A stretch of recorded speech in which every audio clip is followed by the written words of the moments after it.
Voila. So, Rachel, hello and welcome to Accountants Are Sexy, Change My Mind. Hi, everybody. I'm really happy to be here. Yeah, good. So I've been watching you for a while. Sounds really stalkery, Creepy. but yeah, but I am also all over the internet and like literally on every platform.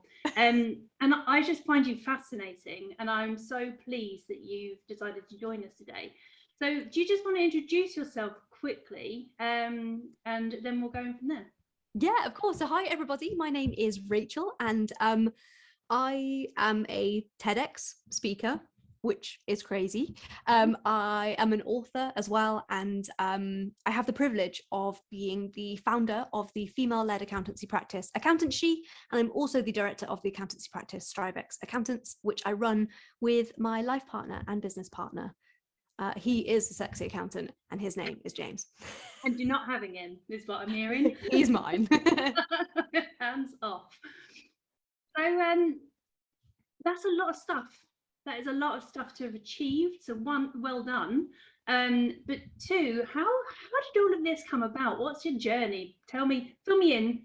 Why did you decide to become an accountant, and what led you to the point you're at now?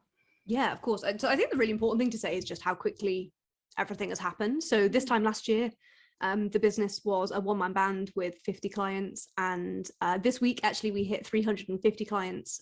We have 8 members of staff, and we're just moving into our very first big corporate feeling office, which feels weird because we are the least corporate accountants in the history of the world ever. So I think the first thing is to say just how quickly it's all happened and taken off. There's absolutely no such thing as overnight success. So sorry, my dog just sneezed. I've got one under my desk too. Doesn't everyone? Very tired. I woke him up from a nap to come in. Yes, like it's all happened so quickly, and a lot of people comment, you get sort of overnight success claims and stuff, and actually there's no such thing. It's actually just really bloody hard work, and if it is luck, it's a coincidence that I get luckier the harder I work. Yeah, so adage, isn't it? You make your luck, you create the opportunities, and you take the opportunities. And if you're just sitting on your bum doing nothing, it's never going to work for you. You're never going to be lucky. Yeah, 100%. Yeah, so I started my career off as an apprentice. So I did A levels. I really wanted sort of the option to go to university. I chose not to. And I took an apprenticeship at my local council. So I did a business administration apprenticeship with my local council in their finance department. And so I wanted to utilize the experience in the finance department, but gain a qualification at the same time. So I went to night school at the same time to do my AAT.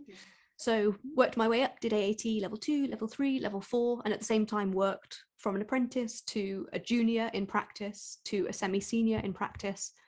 I then went over to the dark side, did a couple of years in industry.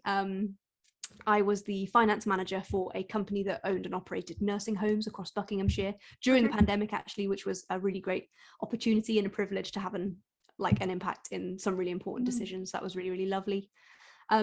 What really gave me itchy feet and made me full of beans and sort of was the start of the snowball effect was that in January 2020, I actually kicked off an executive MBA, which is a master's degree in business. And there's a couple of things there, as somebody that didn't go to university, that was a really big deal. So actually, if there's lots of sort of young, excited accountants listening to this, do not feel that not going to university is a full stop for you. Actually, it's a comma, and your accountancy qualifications can open huge doors for you. And if that is going to university later on in life, let it be that for you, because no one ever told me I could do that. And I really the university actually didn't know that you could do that. And it was just sort of me being really annoying, asking all of the questions, sort of got me to that place. So I'm absolutely with you. I think that people seem to think that university is a thing that you do at the end of college or the end of sixth form. And actually I'm in university now, and I wouldn't have enjoyed what I'm doing now, because I'm also doing business. I wouldn't have enjoyed it so much if I wasn't in the business itself. So yeah. I'm fully on board with going to uni at any stage of life. Definitely. Yeah. But yeah, so the MBA got me full of beans. I was learning all about strategic marketing, strategic operations, HR, law, and yeah, I think so often being an accountant. Found it. Sorry. So that's a great grounding that you're providing yourself. It's just been incredible. And I think as an accountant, I actually have mentioned this to a couple of other accountants, and they agree that quite often accountancy feels like a straight line, and it feels like that's what you are. Like, accountancy isn't a role that you say, I'm an accountant, and then someone has a follow-up question. Like, people just say, oh, okay. And that's how it could feel sometimes. It feels like I am an accountant and nothing else. And actually the MBA really taught me that being an accountant gives you insight into such incredible businesses. Like, why don't you leverage all of the best bits from every single client and turn that into your own? So that's what we did. So that brings me on to the hashtag accountant that's on TikTok and Instagram at the moment. Oh my goodness. Because people don't ask questions. So when they're in that kind of shady industry, shady. It's not necessarily shady, but when they're in that provocative industry and they say I'm an accountant, nobody asks them any more questions. Personally, I think that's a damn shame, because as far as I'm aware, accountants are everything to me, because I don't have the skills, the knowledge to be able to do what you do in my business. So I literally put you on a pedestal and think you're like the best things ever. And so do my friends in business as well. And I think this is totally misunderstood. If you get a good accountant who's got the knowledge and the understanding, like you've just explained, to come in and support you, you can't, I mean, you can buy it, but like that knowledge just doesn't appear out of nowhere. So yeah, hands down. No, 100%. And I think it is a really misjudged industry. I think so often people think it's just Excel and sat at your computer all day, and we literally get to deal with the most incredible people. We've got clients that have been on Dragon's Den, we've got influencers, we've got boy bands. Like, you get to see the insides of their business, chat to people that you follow on Instagram that are like huge influencers, either on TikTok, YouTube, or Instagram. You get to sit on Zoom with them, chatting about how they run their business as a business owner. And it's just incredible, you know, and to be able to work with and to be able to hire other young people that are really passionate about the same things that we are, and train them and put them through their qualifications at the same time is incredible. Yeah, I'm sure. So it kind of leads me on, really. Obviously, once again, I've seen a load of your content and it's so personable. But you bring out a lot of your own values in that, I think. So run me through what kind of, and I'm sure you've done a load of kind of introspective work on yourself. What are your values? What do you bring into the business?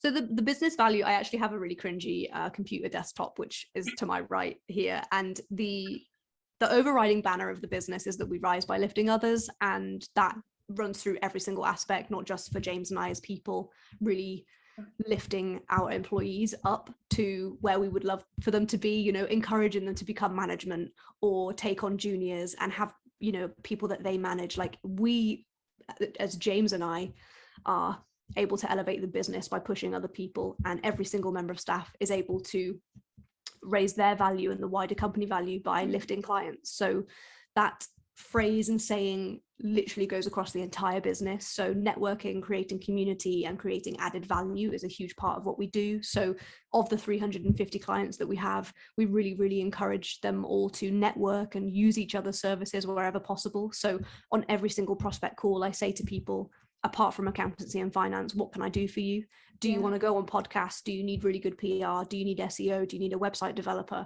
At every single opportunity, I'm asking clients, which other clients can I introduce you to? And that's a no-brainer, you know, like you're literally in a prime position to connect everybody. I mean, if you go to any networking meeting and you can only speak to one person, speak to the accountant. Like, just ignore the rest of the room, because they will know everyone.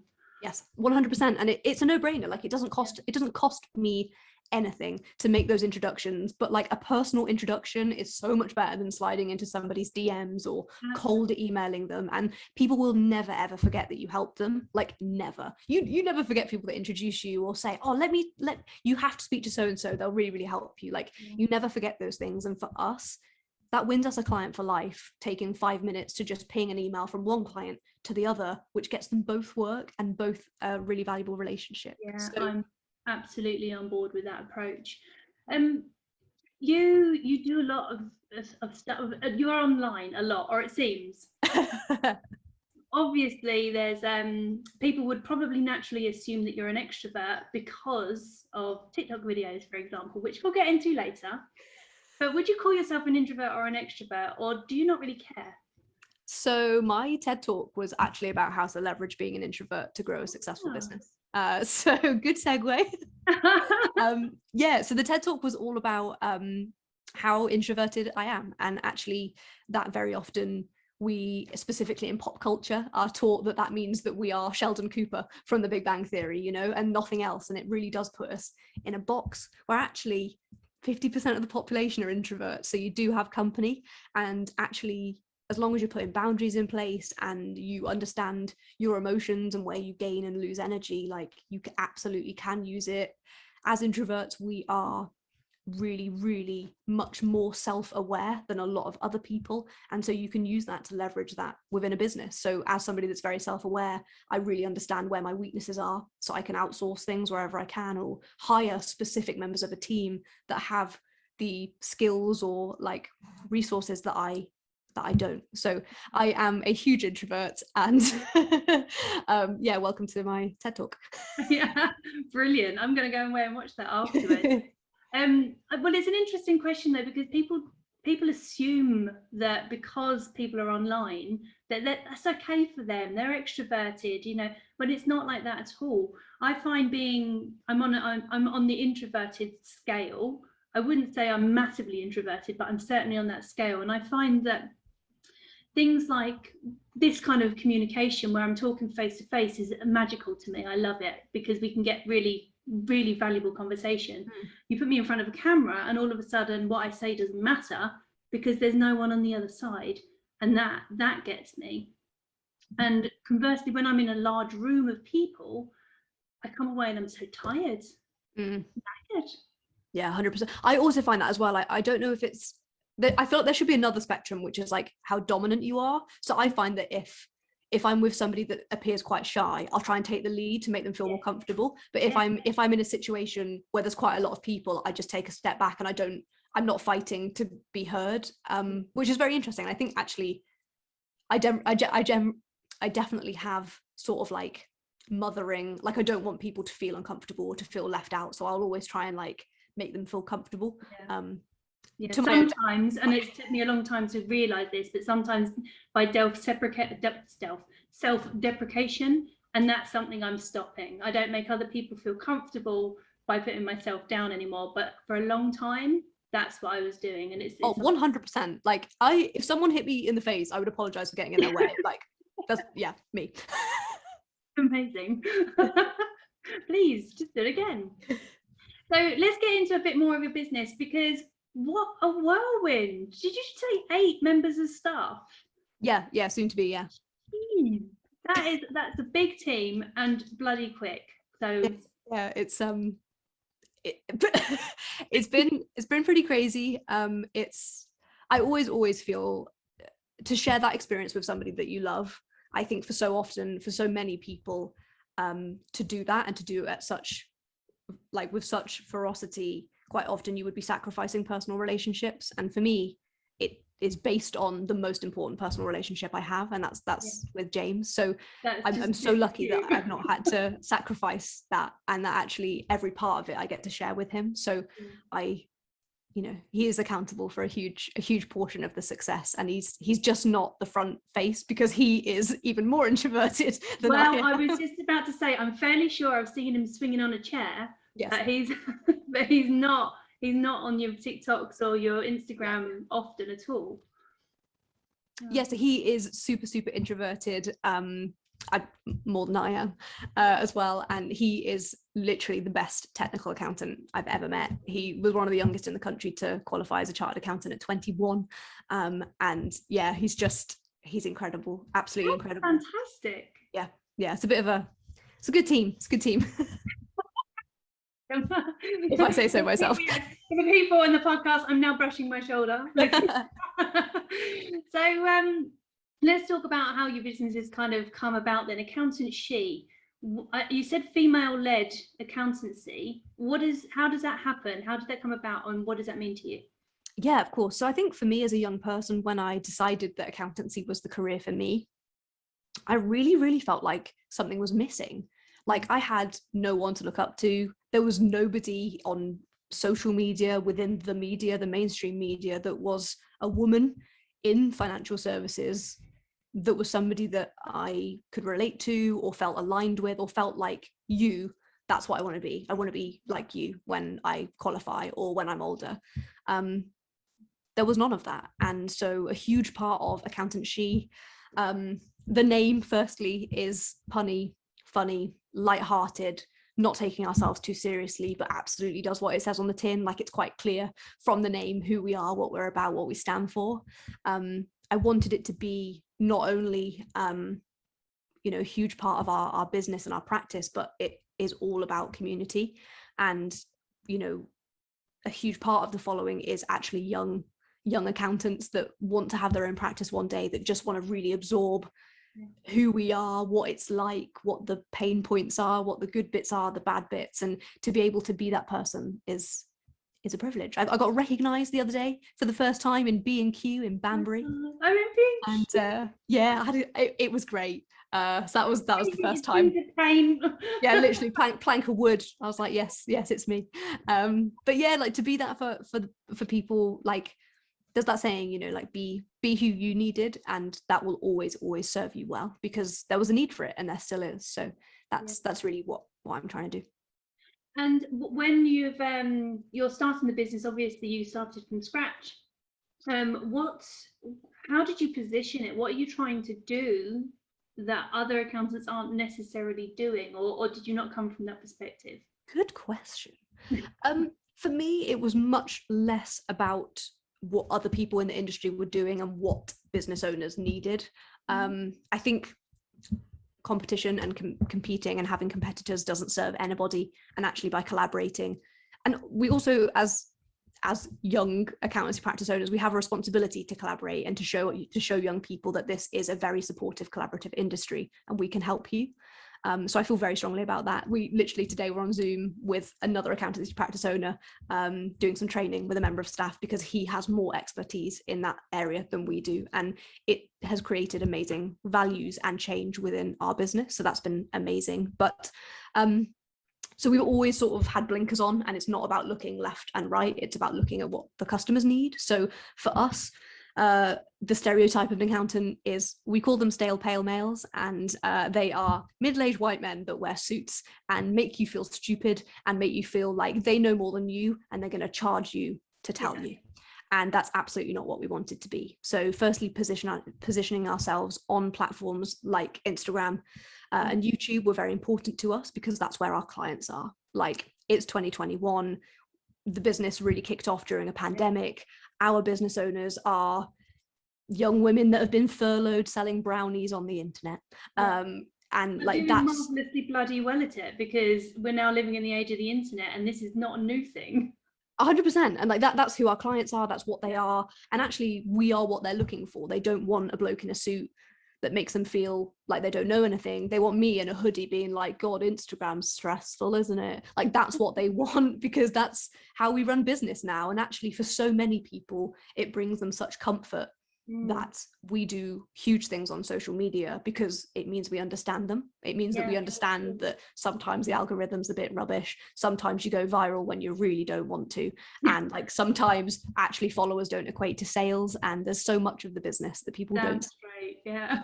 So for us, it was all about who they were and what they needed. And actually, we established that to be good, honest, truthful, friendly, hand-holding a lot of the time. Like, so many of the people that we take on are brand new business owners, and we're not a big corporate firm, we are small business owners too. So we can say like, oh, we've just prepared a set of accounts, and actually there's no insurance. Like, do you need to have a conversation about that? Would you like to speak to somebody that we work with? Or you made more money than you were expecting this month. Do you want to speak to a financial advisor?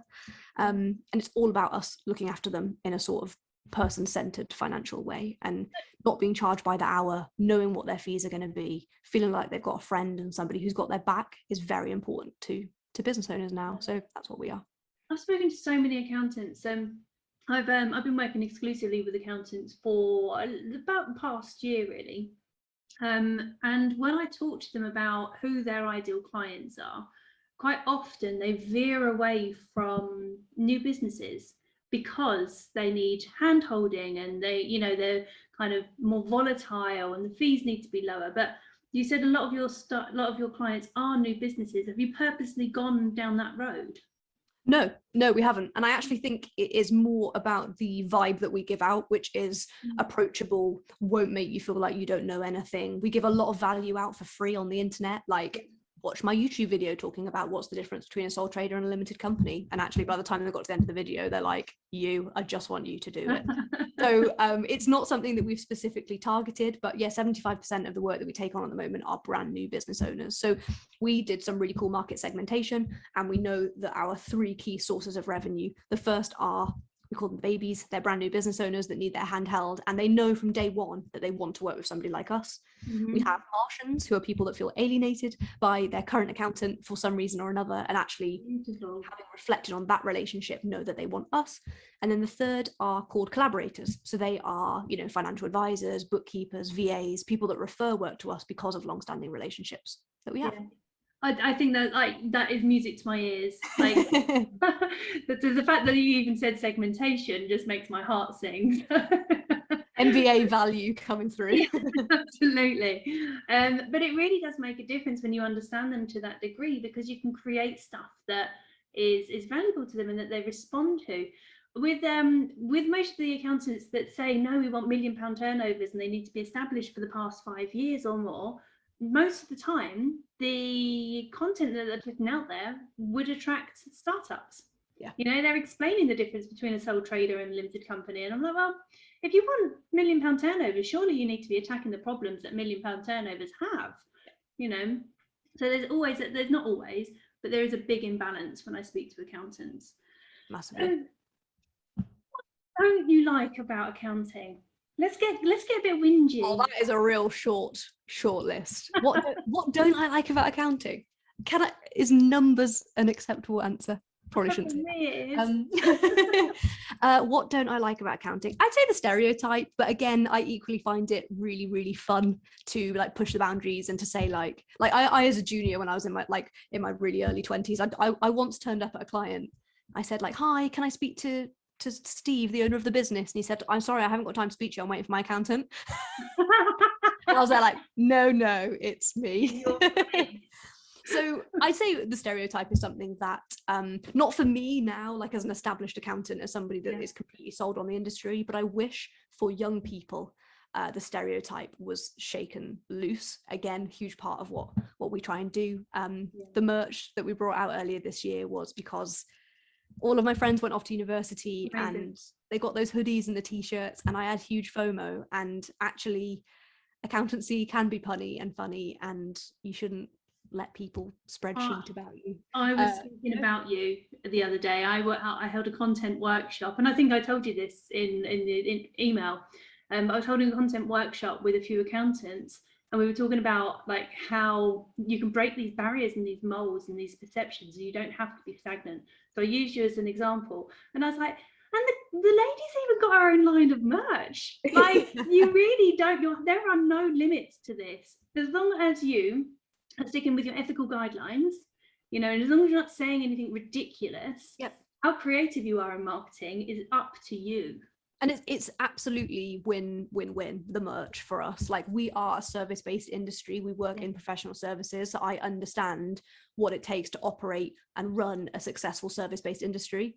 Before, other than through the huge amount of e-commerce clients we have, I had no first-hand experience in what it takes to run a product-based business. Now I do. Every single client I speak to, doesn't matter if they're service or product, I can say, God, Etsy's a pain, isn't it? Like, I understand them.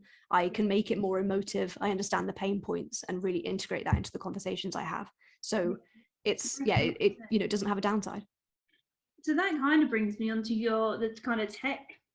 Now, one of the most exciting things for me, and the reason that I've chosen to work just exclusively with accountants, is it's gone through such a change over the past 7 years. Yeah. There's so much more tech. Even if the tech's been there for ages, now the APIs are open, which means every piece of tech can talk to each other, and automation is kicking in, and it's really fun to get that connected with your marketing, so you can be more effective at delivering a better service. Absolutely.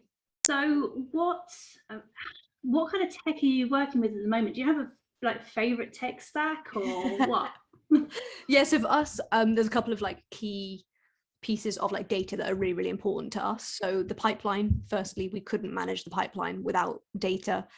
Like understanding what our conversion rates are, conversion rates for different types of client, different sectors, different individuals. So conversion rates are very, very important to us, mainly because we know that we have really, really high conversion rates. So actually making sure that they always maintain a certain standard is very important to us. Proposal software, and really understanding what we're able to do. Like upselling actually doesn't really work in our industry because we've identified that one of the key pieces for business owners is knowing what the price is. So if I'm saying this is your price, but you can also buy this, this, and this, people are like, no, this feels weird. I don't like it. So we know those things because we've done research in the industry, and we know that things like upselling doesn't work. So proposal software is incredible. It's a great way to showcase our team, who we are. What do you use? So we use Better Proposals for our proposals, and if I could be, I would be sponsored by them because they are really, really good. They've created huge change within our business, and like I said, we had pretty high conversion rates anyway, but the conversion rates increased by 7% since using Better Proposals, which is a lot. So Better Proposals is amazing. And then accountancy is very, very deadline driven. If you miss one, someone's pretty upset. It might be HMRC, it might be the client, it depends which one shouts at you first. So missing a deadline is not an option for us, and we have to make sure that everything is working completely seamlessly start to finish. So we use Accountancy Manager to run our deadlines and integrate that into our business, and it talks automatically to our invoicing software, so we use Xero. Yes, everything talks to each other automatically. We're completely cloud-based, mainly because I'm scared of paper cuts, but we are completely cloud-based. So that's never, by the way. If only they'd done this 10 years ago. Right. Interesting. And do you then use automation in your marketing or not, I guess?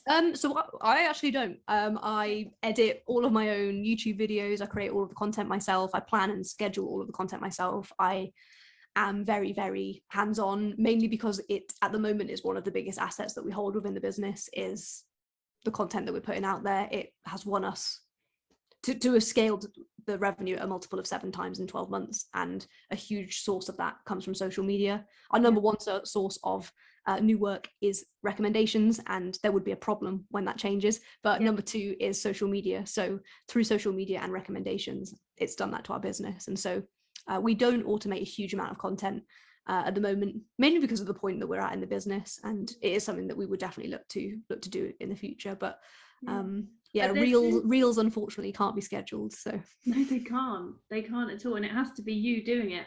You can't outsource that either, as far as I'm aware. I haven't dipped into reels, quite frankly. They make me nervous. I did try and record a TikTok video maybe about a year ago, and I was like, yeah, I'm not doing that again. It's scary. I was really scared at the beginning. It was very scary. But you're so good at them. Like they come across as so, I want to say the word cute, because you are cute and fun, but at the same time they're funny and they're human and personable, and they don't look cheap. You know how some of them just look really cheap and like not a lot of effort's gone into it? Yours looks so well put together.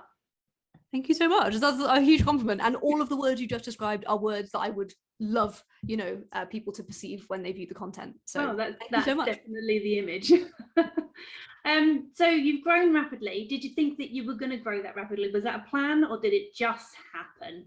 Like happen with, like make an effort? But I sometimes think, like, if I'd closed my eyes 12 months ago and imagined the best case scenario, this is triple it. Like to have done a TED talk within 12 months of deciding I like speaking, I'd really love to speak to people, just randomly getting a TED talk, and then networking so hard you then take on TEDx as a client. Like it just, every single thing feels like some crazy out of body experience, and it's not.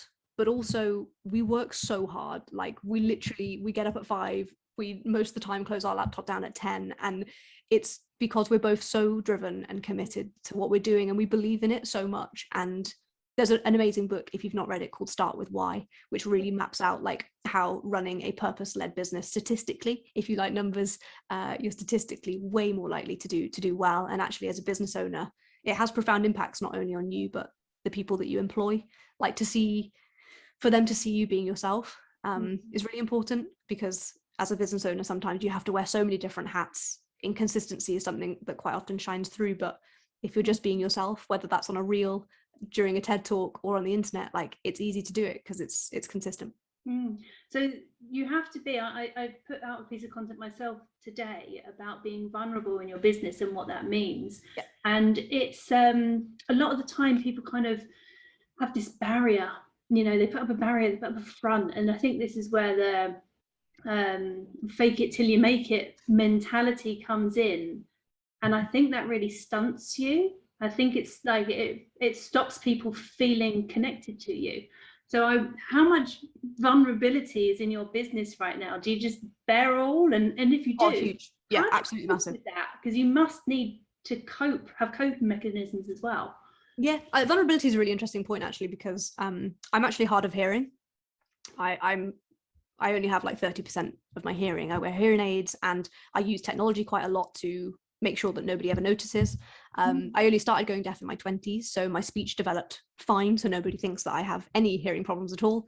And actually sharing that and being vulnerable with that has been really difficult for me, because I'm so transparent in every aspect of my life, but because I'm so horribly insecure, you know, that people will judge me or not want to work with me or feel awkward around me, talking about it and sharing it is something that I've never done before. But yeah, for me, like, knowing, accepting and liking who you are has actually done great things for our business, because, like you say, it gives other people something consistent. Like, they always know what to expect when they speak to you or work with you. Again, with consistency, for me comes sobriety. So, like, I'm completely teetotal, and again, I think that really helps in being consistent and yourself, and there's no fluctuations in working like exactly. Exactly. Yeah, I'm up at 5 because I'm not hungover. So yeah, being transparent is huge for me and for James, and I think we ask that of our staff, and so we should be the biggest representation of that ourselves, because you can't ask honesty of people that you're not honest to. And for us, we've been working in the shed quarters for the last 12 months, which is the converted shed that we have in our garden. There's 5 of us in there at the moment, and you know, we invite these people into our home, so transparency is a huge part of our business. You know, like, I have to hide the laundry before they come round, and that's huge. Or they'll start doing it for you. Right? Yeah, maybe that'd be nice. But it's huge vulnerability. You know, as growing, scaling business owners, we're inviting people into our home and our family. So it's very special, but very, very vulnerable and a bit terrifying at the same time. But I do think that's what helps other terrified brand new business owners resonate and really want to be part of our journey by having us as their accountants, is because they just want to come along for the ride and think, I just want to be near you and be a part of this, because it's so exciting. I have, I wouldn't say necessarily the same reaction, but a similar reaction where people say, well, I came to work with you because you're more approachable. Because I'm more approachable because I quite often say, I don't know this, or I'm wrong, or I'm thinking this, and I'll put thoughts out there. I don't have to be the master of the universe. You know, that's not the bag, especially in marketing. I don't have to know everything. I just have to know how to work it out. That's as simple as that. So be transparent. So you grew really quickly, 8 staff coming like now. Do you have another goal to achieve, or are you just going to see where it goes? Go with the flow? When I say we, I mean me. I have my sights firmly on top 100, and like won't stop till we get there. I think the top 100 is absolutely missing firms with cultures like us. Like, we sit and play Exploding Kittens on our lunch break, and we have a leaderboard up in the office of who's won. James always wins. You don't need to look at it, but I think top 100 is missing our culture. Everybody that we take on is an apprentice. Don't really care if you've got a degree. I care that you've got a great attitude and you're approachable and you can speak to clients. And I think top 100 is absolutely missing a practice like us. So top 100 is that's what you have to say. It's missing me. Yeah. Fantastic. Now, I can't possibly not talk about it any more. How do you come up with your reels and your marketing? Like, do you do brainstorming together, or do you just like on the fly? What's your marketing strategy? Tell me. Marketing strategy is an easier question to like, how do you create content? So marketing strategy for us is absolutely pain points of our target customers, which is the best place to start, right? So for us, the emotive side, sorry, I thought the dog was going to start barking, but he hasn't. For us, it's about emotion. There's so much emotion associated with finance and accountancy, whether that's sleepless nights about where money's coming from, through to, oh God, like tax or champagne problems, as we like to call them, like having to register for VAT because your turnovers hit 85K. So for us, I really try and like pull out the worries and the pain points that small business owners have, and actually how accountants can help them, whilst also just trying to be quite, endearing, honest, and funny at the same time. I think it's very easy, and you see a lot of people on Instagram just posting to sell. And actually, if we post to educate, inform, and sort of lower the boundaries and the walls around our industry, then selling comes second. So, first step in the sales funnel is awareness. We do that by reels. People feel bought in, they follow us, they follow the story, they follow what we're doing, and something will happen in their life that really pushes them to make a change within the business. It could be a tax year end, it could be a bottleneck or a stressful period. That's when they reach out, and it's my job to welcome them. And again, the consistency means that they get on Zoom and say, oh my God, it's really you.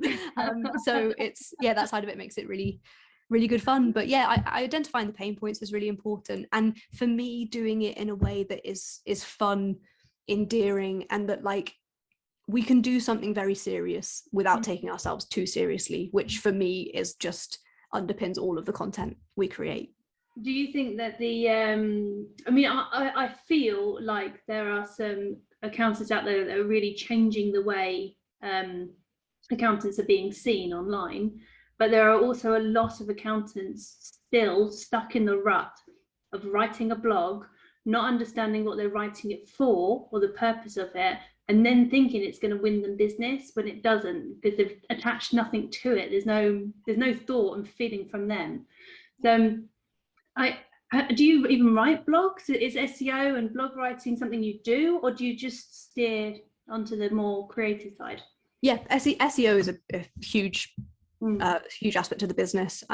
We are very Google driven. We really do a lot of work on SEO, and again, a big part of that is blog posts. But blog posts can be what you want them to be. A blog post is just a piece of content. So for us, we can repurpose content. We can post, if we posted a YouTube video, we can turn that into a blog post with the YouTube video embedded.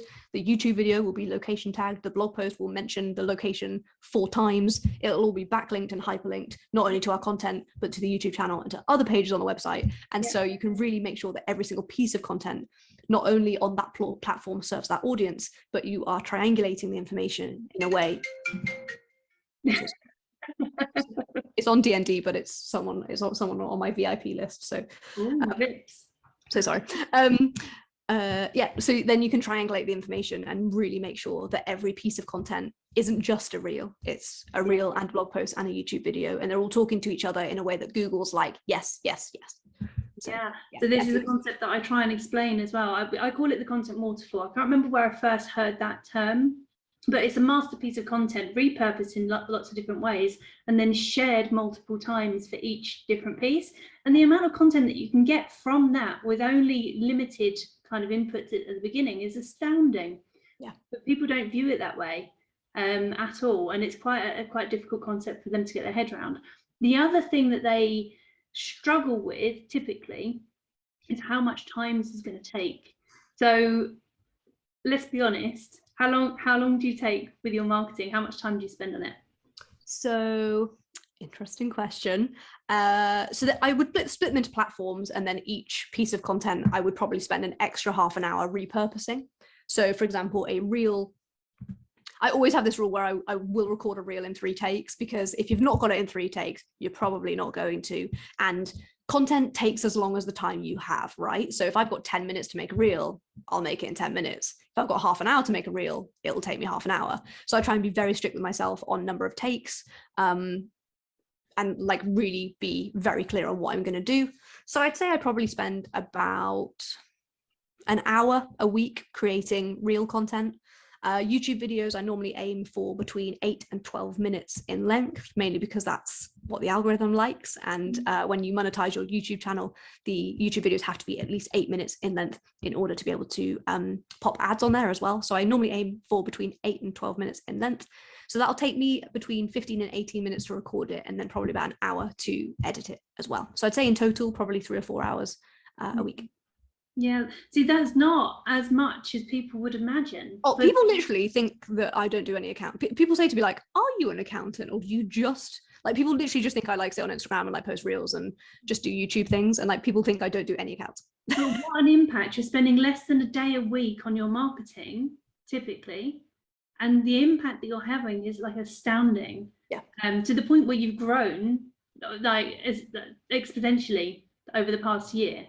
Yeah. I don't know whether I said that right now. Yeah, no, you did. Kind of good in my head. So what advice would you give to people, accountants obviously, who are trying to figure marketing out, either that have got an established practice and they're like, well, we're going to have to shift stuff up because the industry's changed, or to those newer accountants practice who are literally, and there's dozens of them, maybe more than dozens, hundreds of them across the country now, but they're brand spanking new and have no platform whatsoever. What's your advice? My first bit of advice would be that your existing client base is your biggest marketing asset. Like nobody will speak about you in a better way than a happy customer. And you could be like us and generate huge amounts of new work from social media, but referrals and reviews should always be your top priority. Happy customers will tell 10 other people that they love you and are obsessed with you. Also, share your stuff on social media and engage with you, which makes your stuff be seen by more people. Yes, absolutely. Yeah. So for us, like, we work with a lot of big influencers, and actually, if some of our blue tick clients are engaging with our content, the algorithm absolutely goes crazy for that. So building really loyal customers that support you on social media is very important too. Be strategic with your reviews. Ask people to review you in a place that you can't post the review yourself.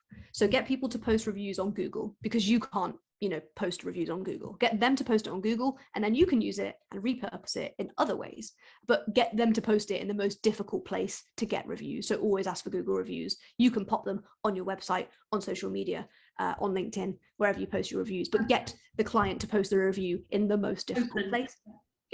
And then wider than that, just be clear on who you are, be clear on who your customer is, be where your customer is. For me, my customers aren't really on LinkedIn. There's just loads of bloody other accountants on LinkedIn, so I'm not selling to them. Be where your customer is and be who your customer needs. Be clear on it, stay with it, stick with it. It doesn't happen overnight. I think that's a really common misconception with social media, is it happens overnight. It doesn't. Like, I honestly now either get people that were part of my first 100 followers only just reaching out to me, and they say, I've been following you for a year now, just for the tips and advice that you give, but now's the time I need you.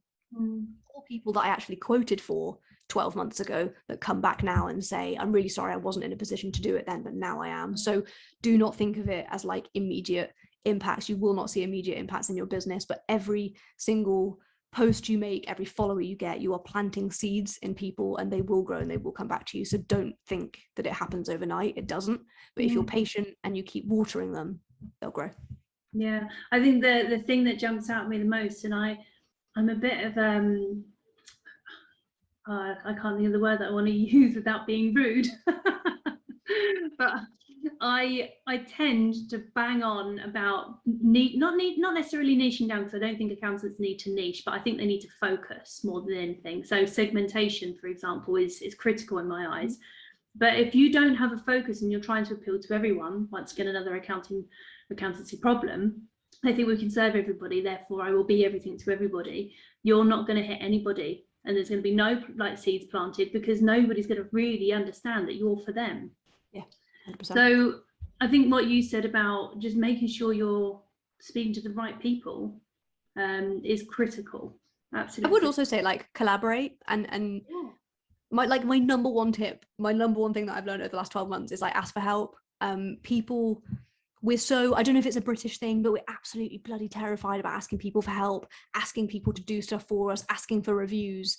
People are so willing to help. Quite often it's flattering to be asked, like slide into people's DMs. We've literally hired staff from people messaging us on Instagram, because for me as a business owner, it shows that you're so interested in your career. You're following people in the industry on Instagram, you're in their DMs, you're asking questions, you're consuming this content in your own time. Like, you are the sort of person that I want. So if you are nervous and you want to get more into this, and there is someone in the industry that's doing it in a way that you find really exciting, just say, like, do you have half an hour this week to have a coffee over Zoom, and just chat to them. And 9 times out of 10 people say yes. If they say no or they ignore it, just archive the chat and forget about it. You know, you're not standing in real life saying like, hello. It's all intangible. How much time do you put into engaging with other people as opposed to putting content out there? Oh, good question. So collaboration is a huge part of what we do, like whether it's on YouTube, in person, like I just said that we were on Zoom with another accountant. Yeah, I'd say at least 2 or 3 hours a week is networking, probably split into like 20-minute coffee break sessions. But networking is a huge part of what we do. We have other accountants that maybe don't have capacity to take on work that pass us work. We have bookkeepers, VAs, other accountants within the industry, people that work very closely with us, like financial advisors and like venture capital firms. So, you know, investing that time and getting other people doing active networking for you is also equally as important as you doing the marketing yourself. It's once again refreshing to hear. I'm going to end on one question. What's the sexiest thing about accounting? I was going to say my You business. can't say your husband. That was my answer, James. It's you. I think the future of accounting is the sexiest thing. It's absolutely, everything is going in the right direction. MTD is doing huge things for us. The work that we're doing is doing great things for the industry. There are some other really incredible accountants all pushing in the right direction. And to quote Finding Dory, just keep swimming. Like, we're all going in the right direction, and we'll break the net, you know, we'll do it. Yeah, absolutely. Unless you escape. It's a great film. It's a great film. So it's been a real pleasure having you on. Do you want to just quickly say what your handles are so people can follow you if they want to? Yes, absolutely. So thank you so much for taking the time to listen to me and Kelli waffle along for a while. Yeah, we've absolutely loved having you. I would love to see you over on my Instagram account, firstly, which is accountant_she, exactly the same handle on YouTube and everywhere else you're looking for. I'd love to welcome you into the family. Again, other accountants and people that want to be an accountant make up a huge part of our community. If you do have any questions or you just want to chat or exchange a couple of voice notes, I would absolutely love you to slide into my DMs. And yeah, I'd love to hear from you. That's fantastic. So thank you ever so much.